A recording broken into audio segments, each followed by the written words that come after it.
Today's video is brought to you by Expo markers. I just bought some, so stop making fun of my board. What is up, guys? So back again with another deep dive, and today we're continuing just looking at everything that you guys have been voting for. So after Bronzong here, we do have, I'm working on doing a best in class video coming up where kind of like I do one video per typing. Which Pokemon are the best in their own typing? Let's go with that. So look forward to that. I'll be doing a video on each type that's included in the cup for the Kingdom Cup. So Dragon, Fire, Ice, and whatever the other one is, Steel. So today we're actually going to be going over Bronzong, which I was actually really excited to look into Bronzong. So Bronzong here being a Steel and Psychic type Pokemon at level 40 with 15s across the board, you can achieve 2239 at level 40, which is pretty great. Beings that you're not too far off from 1500s, not horrible. Beings that you're kind of right underneath that 2500 means that you could be better in the Ultra League rather than the Great League here. But 1497 can be achieved at level 25.5 if you have a 1 on attack, 15 defense, and a 14 on stamina. So pretty good there.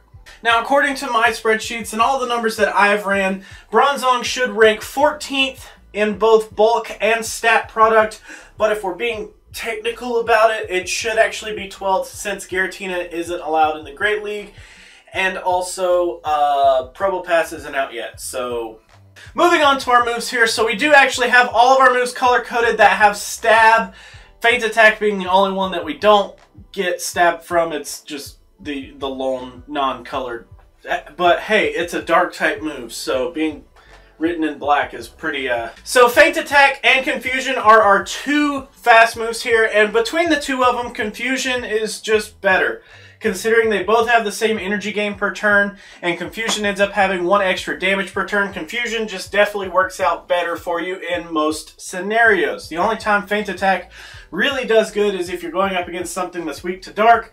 Otherwise, Confusion's just gonna end up doing better. Moving on to our charge moves here, we do have 3 different charge moves. Unfortunately, I feel like Bronzong is really held back in the charge move area because he ends up having 2 steel moves, and neither of them are like super amazing.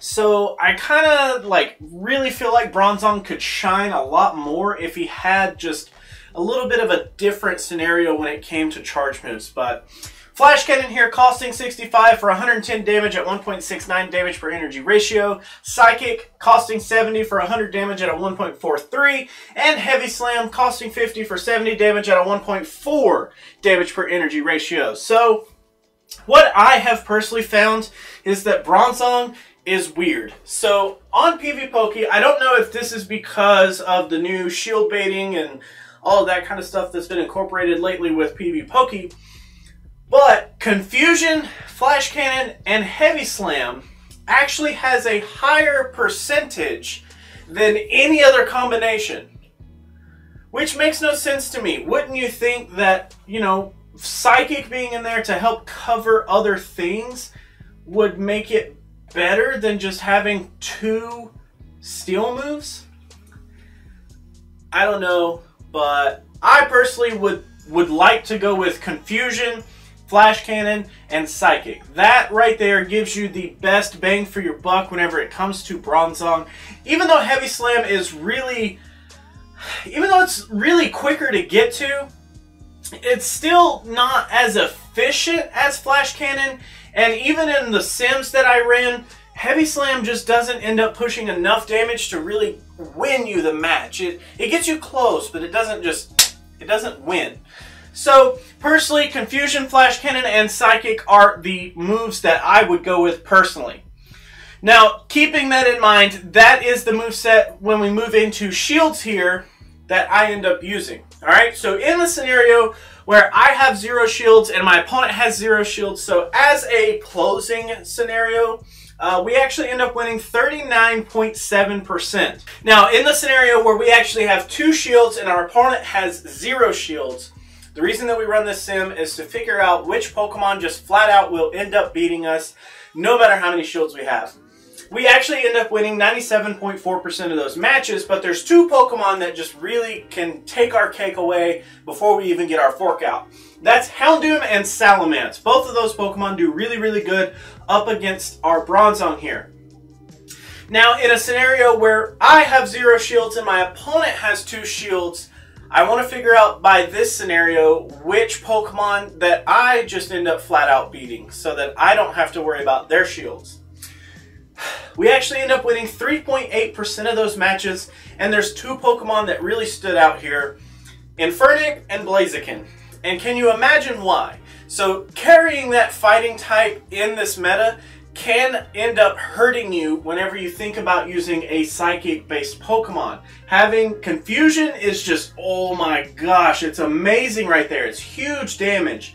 And then on top of that, you're going to be hitting for Stab, and you're gaining tons of energy. 3 energy per turn is nothing to laugh at. So very, very good move to go up against the fighting types like Blaziken and Infernape there.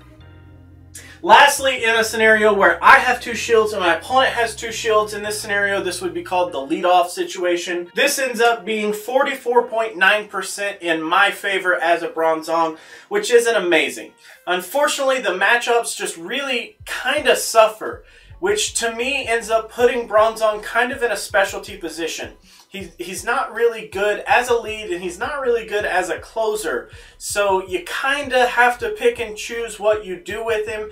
He's kind of that specialty pick that sits in the middle and kind of gets thrown out whenever maybe Infernape or Blaziken comes out. You know, he's not really like all that amazing. Next, let's actually move on to some matchups here. So in every deep dive, I end up throwing the subject Pokemon up against the top 10 bulkiest Pokemon in the league. Sometimes it's 11, sometimes it's 12. But in our matchups here, we end up losing as Bronzong to Bastiodon, Registeel, Probopass, Steelix, Torkoal, and Forretress. So the pause there is because I do have down that Lapras and Skarmory are both tied. So we end up tying with Lapras and with Skarmory here. As far as which ones we actually win against, we do win against Regice, Dugong, and Altaria. The Altaria matchup is kind of the key point and what I kind of want to drive home about Bronzong here. But we'll get to that in a second.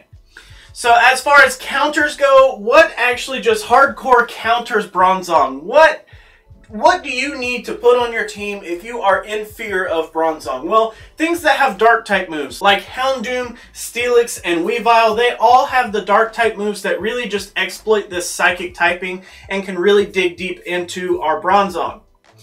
As well as ground type moves, things like Alolan Marowak, Forretress, and Alolan Dugtrio all have some ground type moves that really dig deep into the Bronzong and hurt us really bad.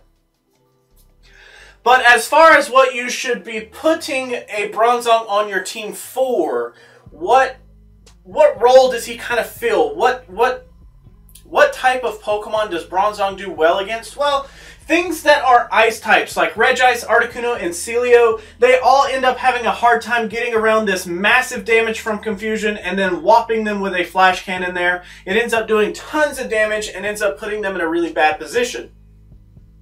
Now, as well here, dragon types are going to fall to Bronzong. It's really, really interesting that Bronzong could be a really good dragon killer here. So, being that we end up having this steel and psychic typing, we end up having a decent resistance to dragons themselves. So, things like Altaria, Dragonair, and Dragonite all have a big problem trying to get into our realm and actually taking us over. Now, Confusion's going to do neutral damage, and steel type moves are also going to do neutral damage if I'm not mistaken. So we end up just being able to push out a ton of neutral damage, especially from Confusion there, being able to just overwhelm them with fast attacks and then hitting them with neutral damage and our charge attacks as well, just really puts us up in rank as far as dragon matchups go. Now, on to the pros and the cons of Bronzong. Well, as far as cons go, we have a hard time with the 3 kings. So, we don't really beat Lapras because we end up tying with Lapras. We don't beat Lucario.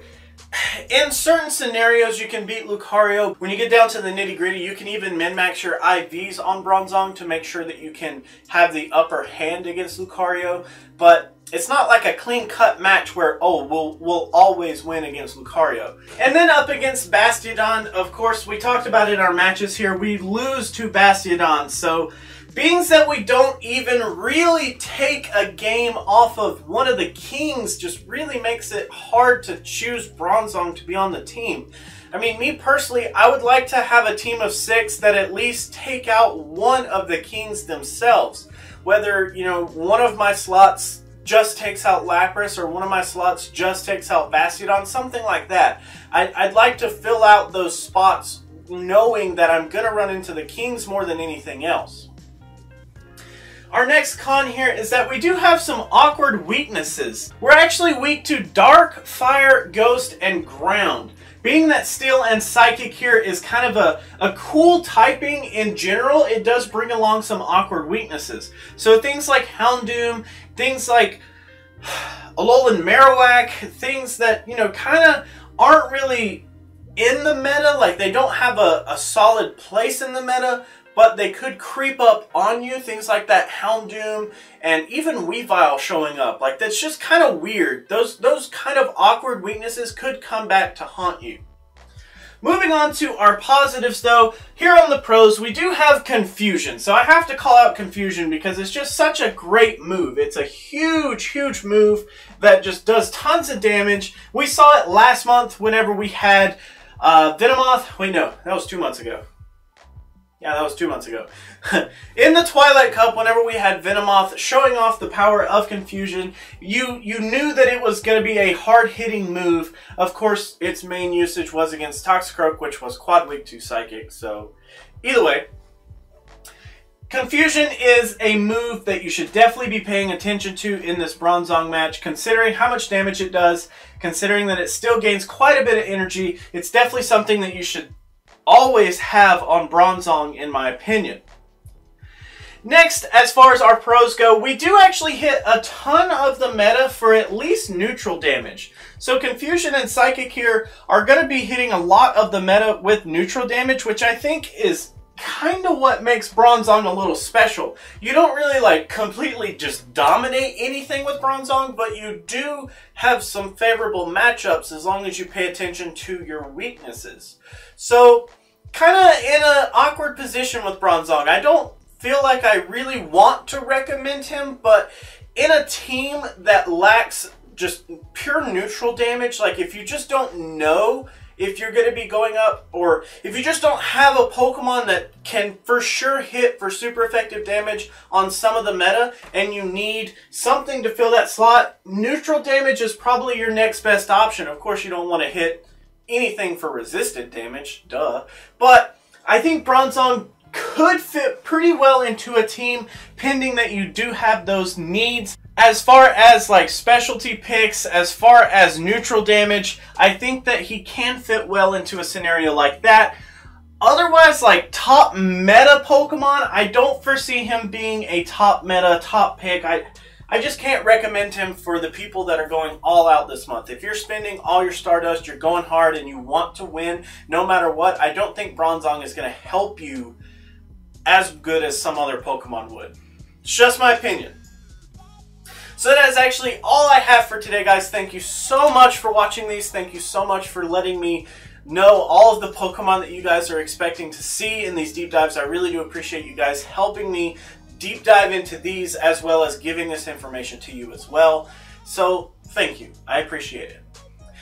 So if you like to like videos, make sure you do that. If you don't, you can be that guy. Otherwise, let me know what you have to say down in those comments below. And until our next video, I will see you then.